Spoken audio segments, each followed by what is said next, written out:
Sí, los adolescentes, por favor, que pueden pasar a la clase con Craig y los niños también. Tenemos clase acá, de este lado. Bienvenidos. Bueno, buenos días. Para mí es un gusto estar, creo que por segunda vez, con vosotros.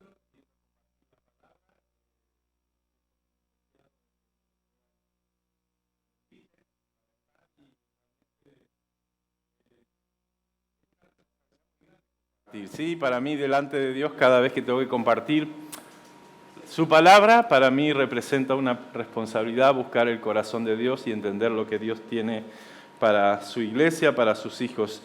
Y hace un tiempo que estoy meditando en un tema, bueno, hace un mes, algo así, que estoy meditando en un tema, y Dios está hablando a mi vida un poco acerca de esto. Y quiero en esta mañana hablarte de este tema. Yo puse como título del mensaje: no se aceptan copias. Ya después al final vamos a ver a dónde estoy tratando de ir. Pero quiero comenzar diciéndote que uno de los grandes daños que ha hecho la religión como sistema, ¿sí? Incluso como institución, a veces la iglesia como institución, uno de los grandes daños que ha producido al ser humano es crear la necesidad de tener fachadas, de poder ponernos caretas y de no poder ser completamente sinceros y transparentes delante de los demás, ¿sí? Es muy común que la gente, al sentir que no da la talla con lo que a veces la iglesia o la religión demanda, lo más fácil sea aparentar. Y muchas veces nos creemos que necesitamos aparentar en nuestras vidas cosas que realmente no son, que no se producen, que no pasan.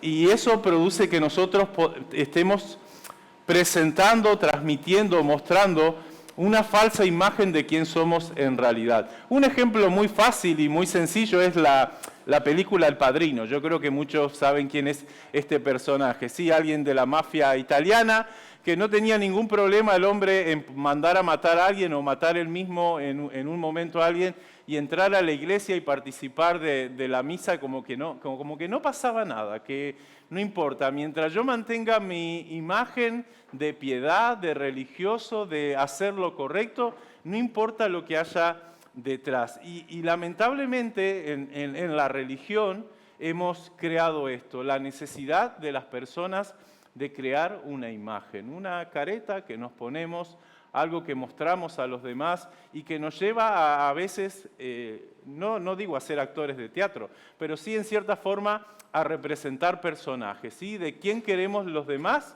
que nos vean que nosotros somos. Y eso no es algo que ha pasado en la historia de la iglesia, es algo que en principio pasa en el judaísmo mismo, ¿sí? En la época de Jesús, uno de los grandes reclamos que Jesús hace hacia los líderes religiosos, hacia los escribas, hacia los fariseos, es esta hipocresía de simular ser alguien que realmente no son. Y realmente Mateo, que es el que más tiempo va a tomar para hablar acerca de esto, toma el capítulo completo del capítulo 23 de la carta de Mateos para hablar acerca de las palabras de Jesús hacia los fariseos.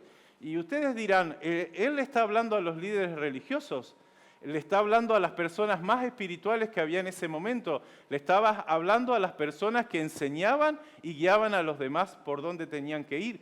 Pero sin duda las palabras de Jesús hacia ellos no son palabras de afirmación, no son palabras blandas, no son palabras de amor, sino que Jesús comienza en este capítulo 23 de Mateo a decir una y otra vez: hipócritas, hipócritas. La palabra hipócrita viene de lo que se describe del griego, el hipócrata, que era el actor, aquel que se ponía una máscara y representaba a un personaje. Se ve que no había muchos actores, entonces un actor cambiaba de distintos personajes poniéndose distintas máscaras o distintas caretas. Pero Jesús empieza directamente a acusar a estos líderes religiosos que, si vemos la sociedad y vemos el entorno, era la gente más espiritual que había en ese momento, él comienza a acusarlos de hipócritas. Y creo que el versículo 23 de este el versículo 27 de este capítulo 23 de Juan es el versículo más fuerte que de Mateo. Se darán cuenta que estoy un poco nervioso, ¿no? De Mateo es el versículo más fuerte que Jesús lanza hacia ellos. Perdón, no es Mateo, es... Sí. Y Jesús le dice, ay de vosotros, escribas y fariseos hipócritas. Y esta es la palabra que Jesús pronuncia más dura hacia ellos. Porque sois semejantes a sepulcros blanqueados, que por fuera a la verdad se muestran hermosos, mas por dentro están llenos de huesos muertos y de toda inmundicia. Y para nada es una crítica de Jesús contra los huesos muertos y contra la inmundicia que pueda haber dentro del corazón. Más bien es una crítica contra la falsedad de la persona, de querer mostrar algo que realmente no es. Y yo creo que uno de los grandes desafíos que tenemos como hijos de Dios es continuamente o querer quedar bien con la gente y mostrar una buena imagen, o ser nosotros realmente auténticos como somos por dentro.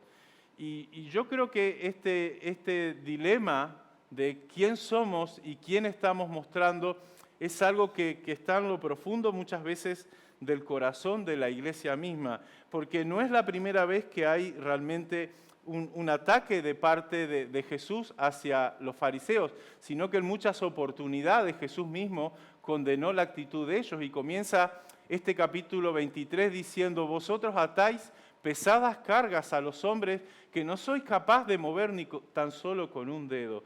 Y realmente es curioso que estas personas, sí, que en cierta forma tal vez nos pueden representar a nosotros, estas personas tenían la capacidad de fingir, de mostrar, pero por su interior, en su vida interior, de puertas para adentro, donde nadie me ve, donde, como diría esta canción, donde nadie conoce realmente lo profundo de mi corazón, ahí estaban completamente vacíos.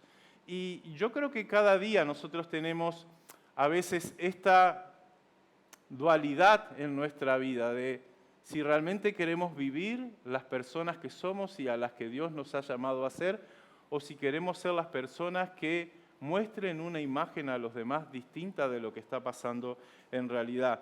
Jesús dice, lo dice el libro de Juan, es 2 versículos en el capítulo 12, y es interesante las palabras que usa.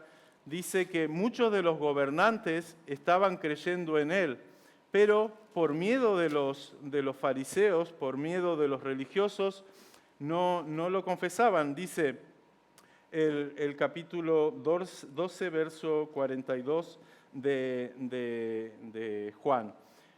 Con todo esto, aún los gobernantes, muchos creyeron en él, pero a causa de los fariseos no lo confesaban para no ser expulsados de la sinagoga, porque amaban más la gloria de los hombres que la gloria de Dios.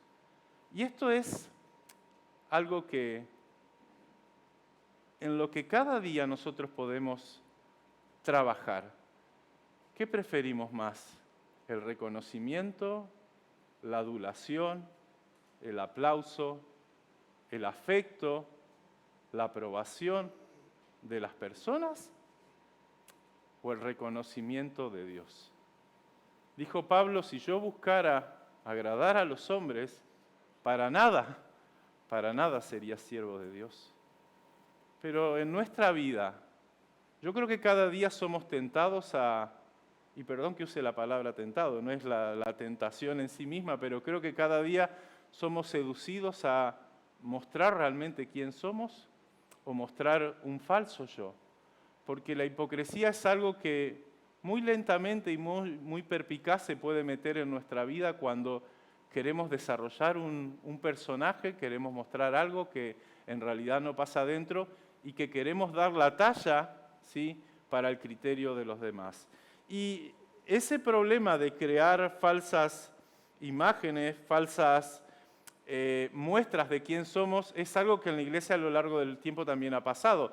Recuerden, en la iglesia primitiva, sí hay un ejemplo ahí en los primeros capítulos donde Ananías y Zafira, cuando todos están vendiendo sus propiedades y trayéndola a los pies de los apóstoles, ellos mismos dicen que trajeron lo que habían recibido de la venta de su propiedad, pero en vez de traer todo a los pies de los apóstoles, guardan una parte.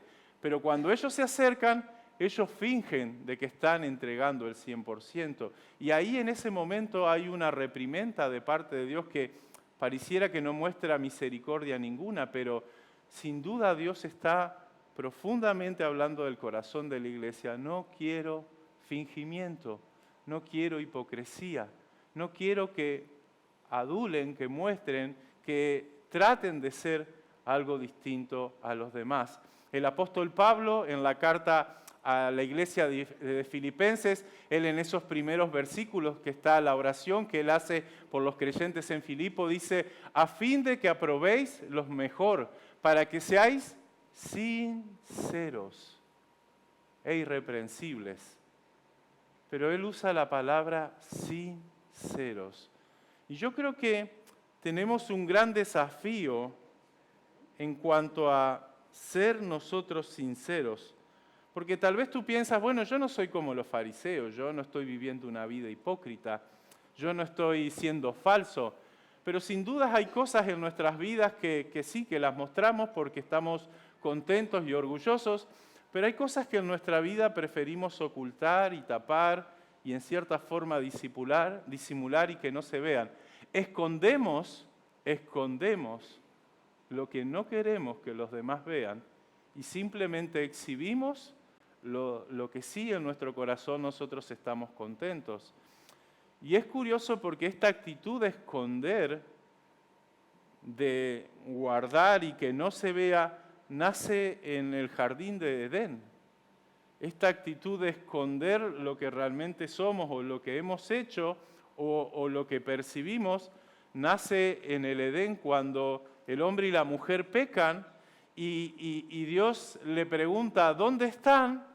Ellos estaban escondidos en unos arbustos, pero es más, no solo se han escondido en unos arbustos, sino que también se han dado cuenta que están desnudos y ahora me da vergüenza, no quiero que me vean así. Y dice que con hojas se hicieron básicamente su ropa para taparse. Pero esto de disimular lo que nos avergüenza, de querer tapar y esconder lo que nos pone ridículo delante de los demás, nace ahí. Y a lo largo de la historia el ser humano ha intentado esconder, disimular, incluso crear una fachada que vaya totalmente contraria a esto que me avergüenza para ponerme a línea con las expectativas de los demás. Y es curioso que en nuestra vida hoy en día, aunque no tenemos hojas de higuera, de vid, de parra, buscamos esconder cosas. Ahora, la sociedad en la que vivimos hoy, ¿sí? Siglo XXI, año 2022, nos llama a afianzar este concepto que la imagen es importante. Y hay una frase que es muy, muy conocida en este tiempo y es una de las que más se dice, sé la mejor versión de ti mismo. Y eso demuestra el corazón de la sociedad en la que vivimos, porque no te está diciendo sé tú mismo en realidad como eres, sino que sé la mejor versión de ti mismo. O sea, es una copia, una modificación de la versión original, un reemplazo de quién eres tú, pero eso presenta a los demás. Hoy en día el tema de, bueno, no tengo mi teléfono, pero el tema del gesto de sacarme una foto en cualquier lado y mostrar lo bonito que soy, lo feliz que estoy, lo bien que me va, es lo que más se ha puesto de moda. No importa cómo sea mi vida en realidad, importa lo que muestro en mi perfil de red social, o sea, Instagram, Facebook, nadie sale en fotos llorando y hablando de lo mal que la está pasando. Todo el mundo sale feliz. Tú puedes tener un matrimonio que tal vez durante la semana no te hablas, pasa el uno del otro, pero salen y posan juntos con una sonrisa de oreja a oreja, diciendo, está todo bien, está perfecto. Y hemos creado esa suplantación de la verdadera realidad que hay en nuestro corazón y hemos querido vender una imagen o proyectar una imagen que no es lo que pasa en nuestro interior. Aunque esté bueno eso de mejorar, aunque esté bueno eso de sacar lo mejor de nosotros mismos, aunque esté bueno eso de actualizarnos y como que ser mejores personas, déjame decirte algo que estoy pensando en este tiempo y que cada vez estoy más convencido, que aunque cambiemos mucho, aunque pongamos mucho esfuerzo en cambiar, al final siempre seguiremos siendo los mismos. Tú dirás, ¿qué tontería está diciendo? Pero al final, por más que nos esforcemos en cambiar quiénes somos, siempre seguiremos siendo las mismas personas. La esencia, el ADN, lo que nos caracteriza, siempre seguirá estando allí. Y te voy a dar un ejemplo muy fácil. Si tú coges un hueso, una semilla de aguacate, y la plantas en la tierra, ¿qué va a salir? Un aguacate, ¿sí? Un melocotonero no va a salir. Una planta de tomate no va a salir. Si tú has plantado una semilla de aguacate, lo que va a salir es un aguacate. Puede ser alto, puede ser bajo, puede ser frondoso, puede tener muy pocas hojas, puede dar mucho fruto o puede estar enfermo, pero será un aguacate. Y la esencia es que lo que tú has plantado, eso es lo que va a resultar. Y lo curioso es que Dios nos ha hecho a cada uno de nosotros con ciertas peculiaridades y ciertas características y nos ha definido como únicos. En ese sentido, la ciencia ha comprobado que no hay ADN igual al otro. Sí, en ese sentido, aunque la palabra de Dios diga que nosotros somos únicos, la ciencia lo ha afirmado. Pero en el hecho está que Dios nos hizo de manera única y nosotros muchas veces queremos cambiar la forma de ser en una perfecta copia de otros. Y dice el Salmo 100 que yo ponía como versículo lema, reconoced que Jehová es Dios, Él nos hizo y no nosotros a nosotros mismos. ¿Quién nos hizo? Dios. Dios nos hizo. Él nos hizo. Y creo que entender esta pequeña perla de que no nos hicimos a nosotros mismos nos da la capacidad de comprender que si nosotros queremos construir nuestra propia vida a nuestra imagen, a lo que nosotros consideremos que es lo mejor, vamos a fracasar, porque Dios nos hizo, y sigue diciendo el salmista, y suyo somos. O sea, Dios nos hizo de una forma peculiar y nos hizo totalmente para Él. Ahora, lo curioso es que nosotros muchas veces no intentamos ser quien Dios nos hizo, sino que intentamos ser otras personas. Y en cierta forma tenemos en nuestra mente esa sensación de que si nuestra vida llega hecha pedazos a los pies de Cristo y nos rendimos a Él, Dios coge todos los pedazos y es como que los tira a un tarro de basura y no. Dios no desecha la materia prima. Dios no dice, este vino con la vida hecha pedazos, toda rota por el pecado, por las circunstancias, por la historia de vida, por lo que sea. Dios no coge eso y lo tira, sino que Dios lo redime, Dios lo transforma, Dios lo restaura. Pero la esencia de quién eres tú, la esencia de quién Dios te hizo, Dios no la va a tirar. Porque si no sería como que si Dios dijera, bueno, yo lo hice, pero no me salió tan bueno como yo pensaba y lo voy a tener que desechar. Yo creo que me equivoqué en ese primer intento. No, para nada. Dios ve lo que ha producido el pecado en tu vida, ve lo que ha producido tu entorno. Dios ve lo que han producido las circunstancias, el daño que has recibido, la formación familiar que has tenido. Dios ve todo eso, pero de todo eso, Él coge la esencia de quién eres tú y Él lo sana. Él lo transforma, Él lo redime.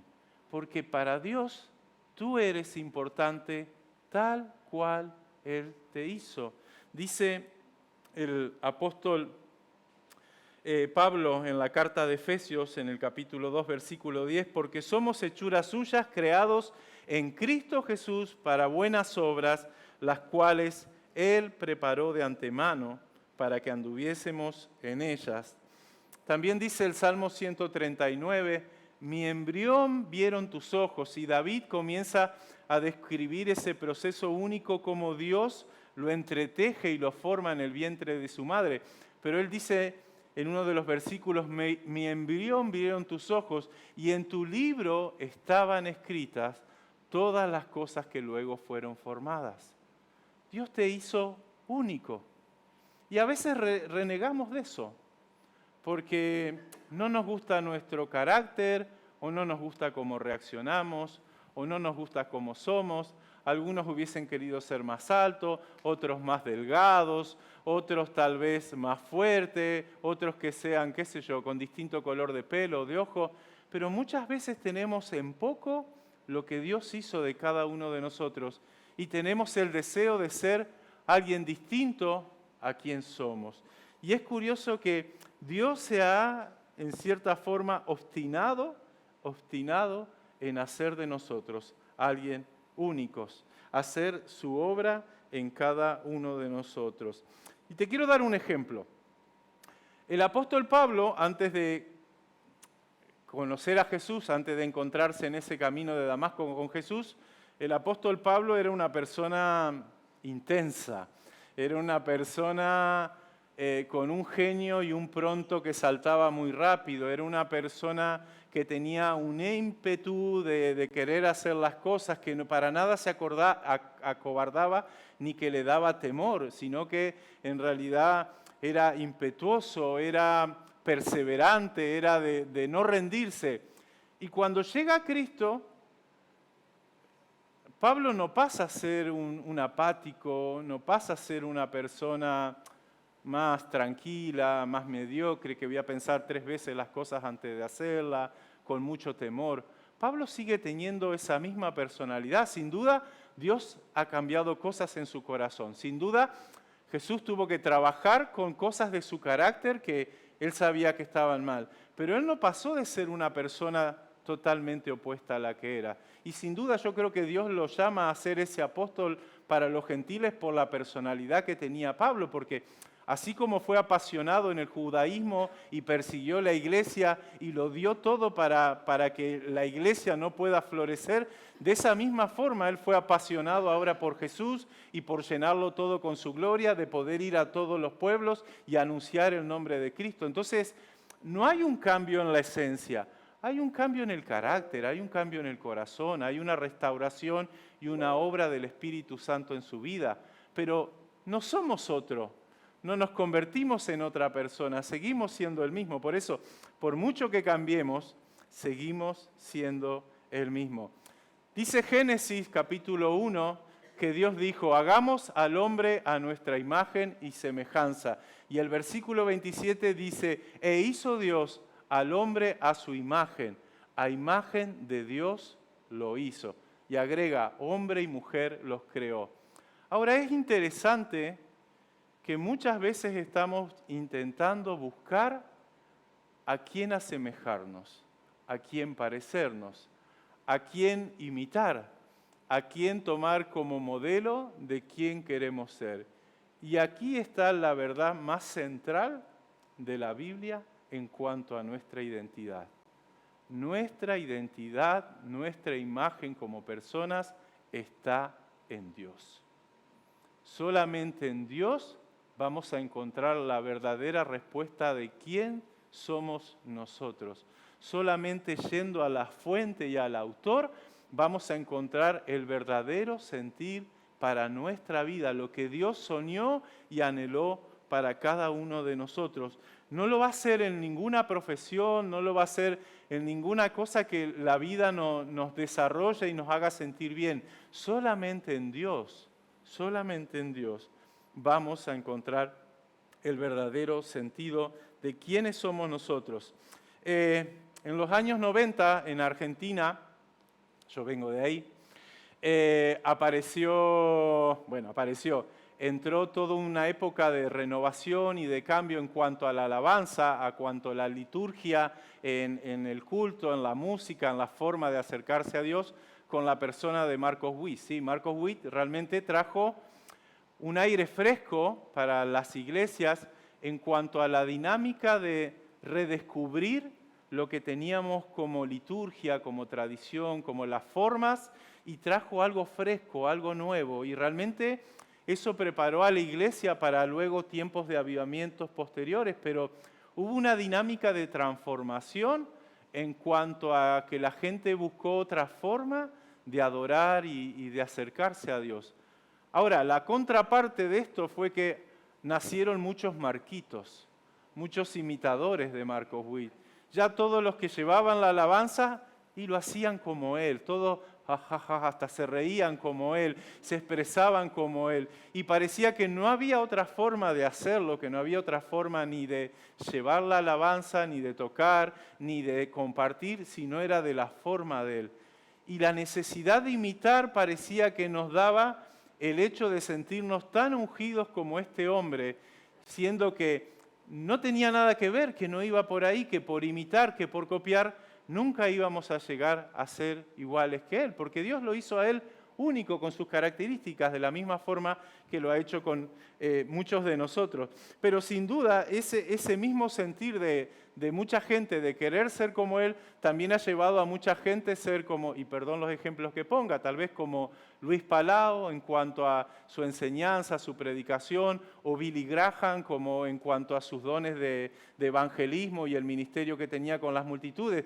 Y siempre, en vez de buscar lo que Dios ha hecho para nosotros, nuestros ojos estaban puestos en los demás. ¿Por qué? Porque queríamos ser como ellos, queríamos imitarles, queríamos parecernos. Y eso la verdad que en cierta forma nos lleva al hecho de pensar que si Dios hubiese querido que todos seamos iguales, nos hubiese puesto en una línea de producción y hubiésemos salido todos iguales. El sueño de Hitler fue hermoso para Hitler y lo suyo, pero no era viable. La raza perfecta no existía. El hombre perfecto no existe. El cantante perfecto tampoco, ni el pastor, ni el evangelista, ni el maestro. Entonces, si nuestro anhelo es ser como los demás, en algo nos vamos a estar equivocando, porque lo que Dios le dio a esa persona, tal vez a mí me pudo dar algo de eso, pero Dios me dio características a mí que me hacen único y que me llevan a cumplir con el propósito que Dios tiene para mí. Por eso, que intentemos ser alguien que no somos, nos va a desgastar toda la vida, porque nos va a llevar a estar continuamente pensando que tenemos que quedar bien, que tenemos que medir las palabras. Cuidado que no se den cuenta que realmente no oro tanto en mi casa como digo, o que no tengo tiempo para leer la Biblia, o que mi vida no es como los demás esperan. Y eso internamente nos desgasta porque estamos intentando mantener una fachada, mantener una imagen, mantener algo que no somos. Hay gente que en vez de intentar imitar a otros, hay gente que define su imagen o su personalidad también por lo que hace. Hay gente que vende la imagen de soy doctor, hay gente que vende la imagen de soy profesional de la educación, hay gente que vende la imagen de, bueno, soy pastor, soy evangelista. Pero ¿realmente nuestra identidad está en lo que hacemos? ¿O está en lo que cada uno de nosotros somos? Yo creo que el quid de la cuestión está en descubrir realmente quién es cada uno de nosotros. Y vuelvo al punto, Génesis 1:27 lo deja claro. Si tú quieres saber quién eres tú, ve a tu autor. Ve al que te crió, al que te creó a su imagen y a su semejanza. Ve a aquel que te diseñó de manera única. Pero fingir nos va a llevar simplemente a como construir castillos en la arena, ahí en la playa, al borde del mar. Cuando venga cualquier tormenta, cualquier ola de estas que nos pierden la estabilidad, se nos va a derrumbar todo, porque no estamos construyendo algo firme, estamos construyendo una fachada que queremos mostrar a los demás. El mayor desafío está no en soñar quién nos gustaría ser y copiar el modelo, sino en descubrir el corazón de Dios, quién quiere que seamos, ya que nuestra auténtica y mejor imagen está en Él. Dios te creó de manera única. Sin duda no te hizo una copia de Billy Graham, o no te hizo una copia de Marcos Witt, o no te hizo una copia del pastor de la iglesia, no te hizo una copia de los ancianos. Dios te creó de manera única. Y cuando termine nuestro tiempo aquí y pasemos al segundo tiempo, cuando vayamos arriba, Dios no nos va a preguntar, ¿por qué no fuiste Elías? ¿O por qué no fuiste como Moisés? ¿O por qué no fuiste como Raquel? ¿O por qué no fuiste como Ruth? ¿Qué sé yo? ¿Por qué no fuiste como alguno de los personajes de la Biblia? Dios no te va a preguntar eso.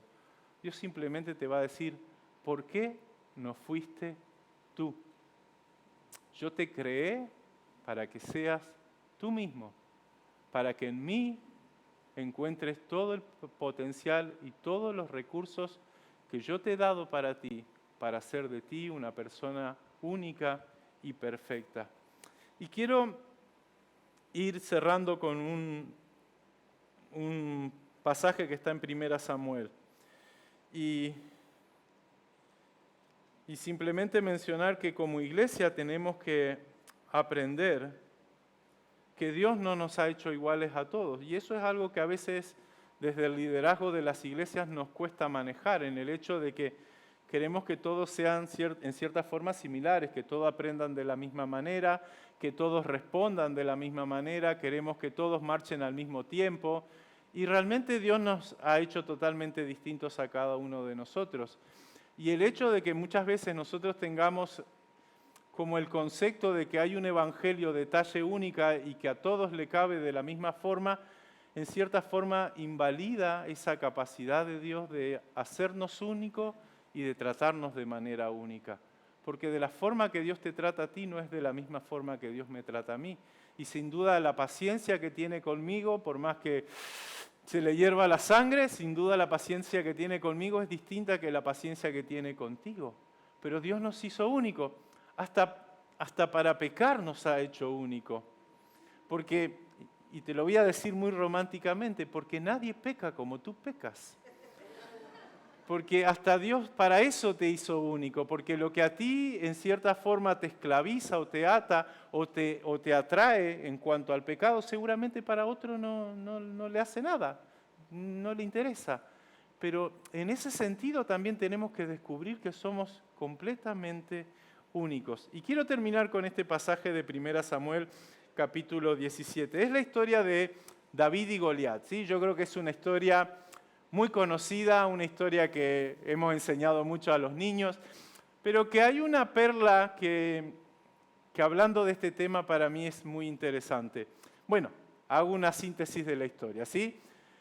Israel versus los filisteos. Valle de Esla, hay combate, hay un gigantón de por medio llamado Goliat que pertenece al ejército de los filisteos y que todos los días sales a desafiar al ejército de Israel. ¿Sí? Mándenme uno, mándenme a alguien que pelee por vosotros. Si él me gana, nosotros le serviremos. Pero si yo le gano a él, ustedes nos servirán a nosotros. Y dicen que el pueblo de Israel estaba acobardado. Sí, estaba escondido, no sé si detrás del arbusto, pero que no eran capaces de que nadie salga a la batalla, nadie iba a salir. Justo en ese momento llega David, ¿sí? Y David escucha algunos rumores. ¿Sí? Primero ve a este gigantón salir y desafiar al pueblo de Israel, pero también escucha que el rey ha ofrecido a la hija, ¿sí? El matrimonio de aquel que le gane al gigante, y que también iba a haber algunos cuantos favores para su familia. Entonces, David va y se presenta delante del rey y el rey y le dice, yo voy a pelear, voy a defender a Israel.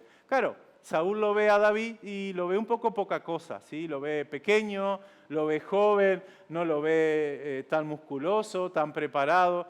Y David no tiene mejor idea que contar cómo Dios ha sido bueno con él, ¿sí? Cómo Dios le ha guardado, cómo le ha protegido, como él ha visto la mano de Dios obrar en su vida.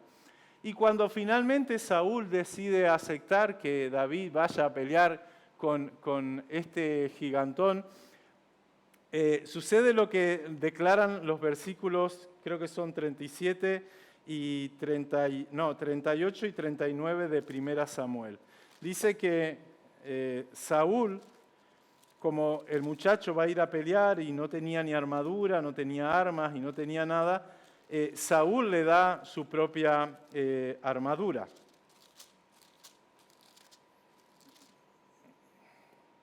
Y dice así: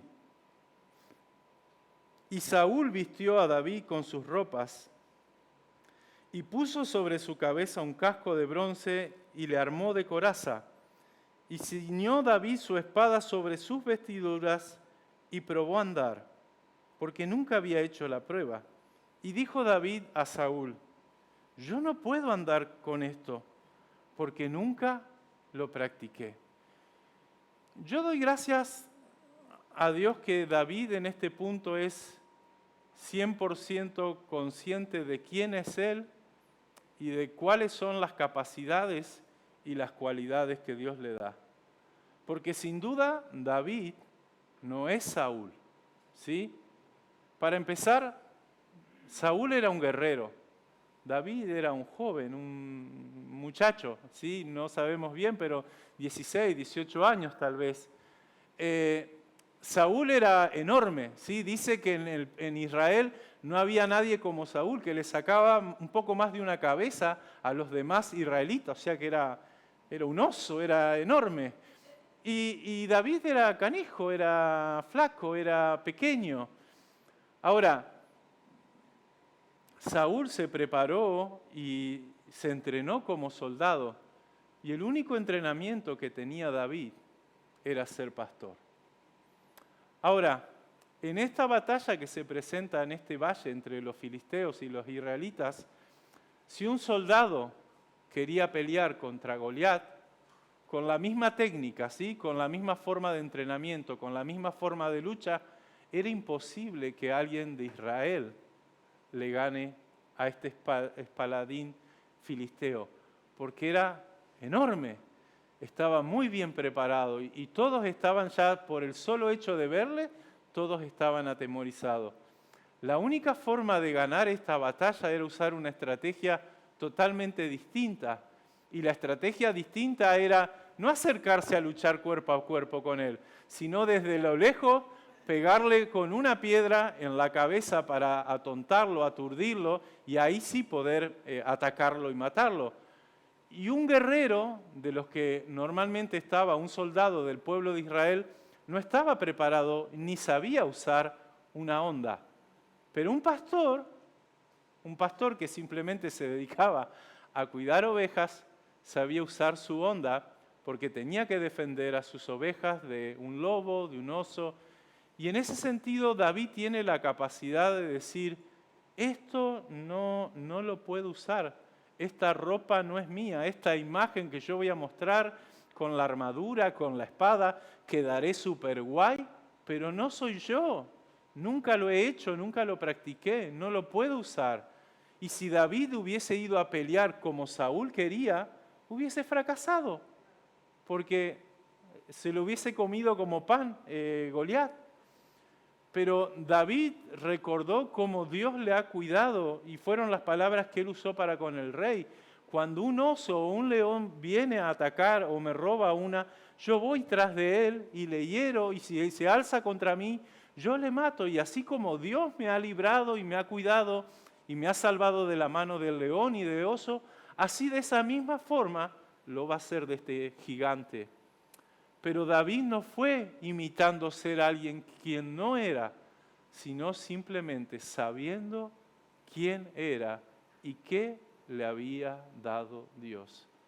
Y para mí esta lección del Valle de Ela es una de las lecciones más grandes de que si yo intento vivir, intento hacer ministerio, intento moverme con la vida, por la vida, con las vestiduras de otros, voy a fracasar. Porque Saúl le estaba ofreciendo a David su armadura. Y yo creo que en ese momento David cogió la armadura de Dios, que no era ni coraza, ni escudo, ni espada, era simplemente una honda y 5 piedras. Pero David tuvo el discernimiento de entender quién era en Dios. Y de esa forma él pudo ganar esta batalla. Tú y yo todos los días tenemos una batalla en la cual podemos ser alguien más o podemos ser nosotros mismos. Yo compartí ayer con un grupo diciendo que estoy a un año de los 50. Ya estoy por llegar a, no digo a la mitad de la vida porque ya creo que ya me pasé la mitad de la vida. Pero digo, siendo objetivo conmigo mismo, me quedan 30 años más por delante, tal vez. Sí, por cómo soy yo, sí, que 2 por 3 tengo accidente, me caigo, casi me mato, me pasa un poco de todo. Pero siendo objetivo me quedarán 30 años más por delante. Y yo hoy en día me estoy replanteando, ¿cómo quiero vivir mis últimos 30 años? ¿Mostrando a alguien que no soy? ¿Aparentando una imagen que esté acorde a lo que los demás esperan o a lo que los demás quieren ver?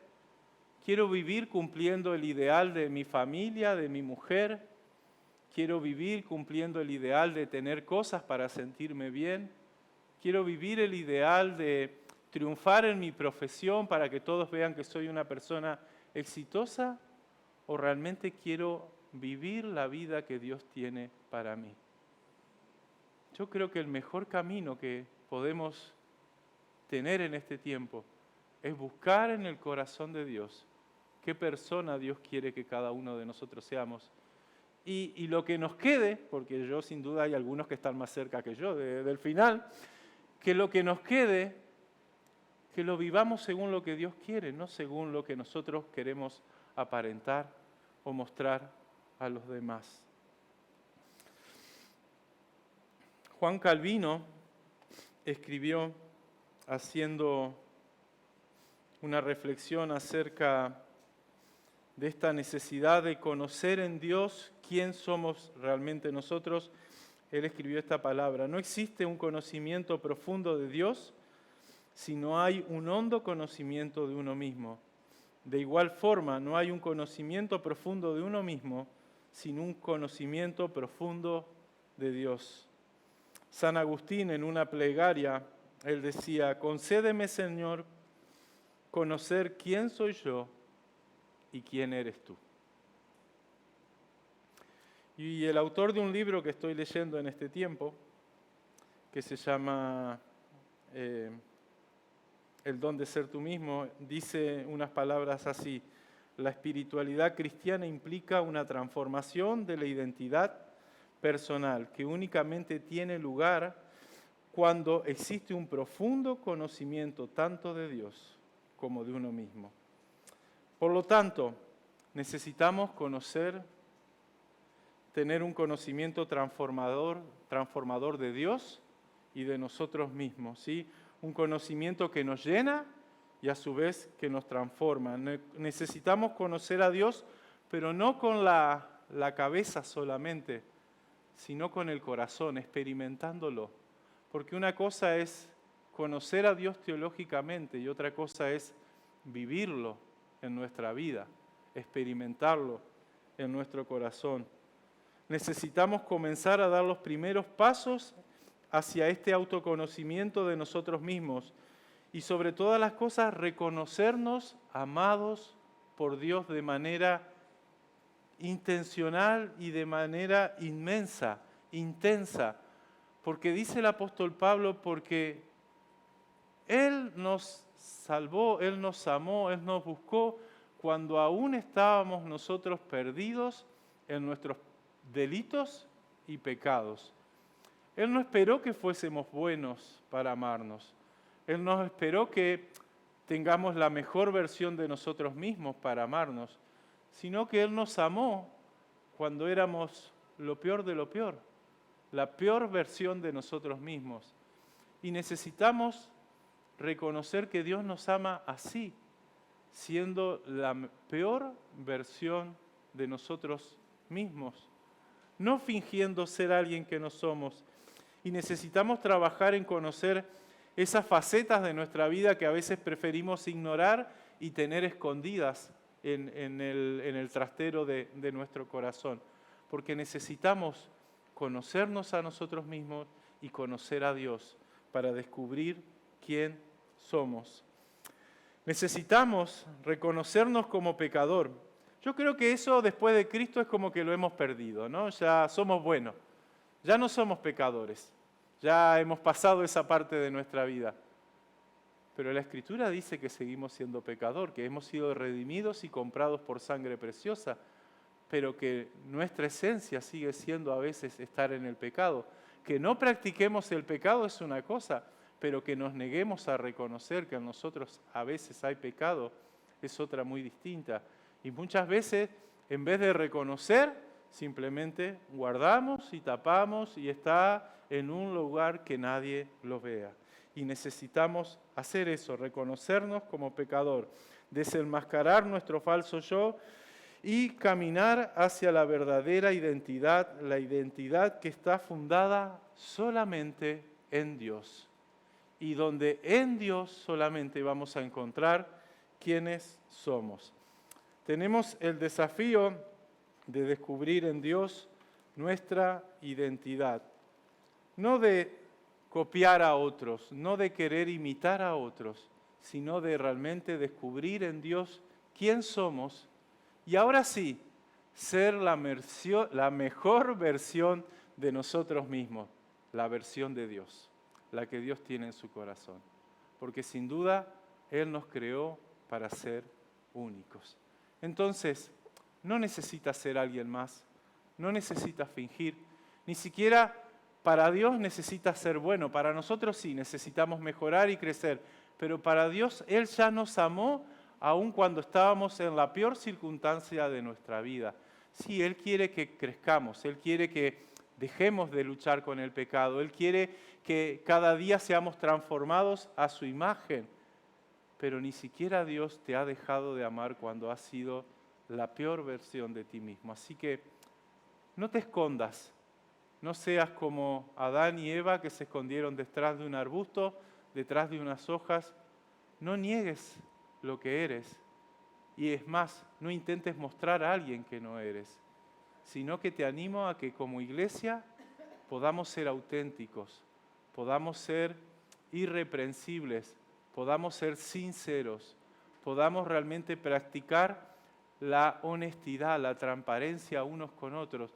Yo siempre digo, hablando un poco de este tema, que sería súper bien si practicáramos ese pasaje que está en el Sermón del Monte, donde Jesús dice, si tu ojo te es ocasión de caer, quítalo. Si tu mano te es ocasión de caer, córtala.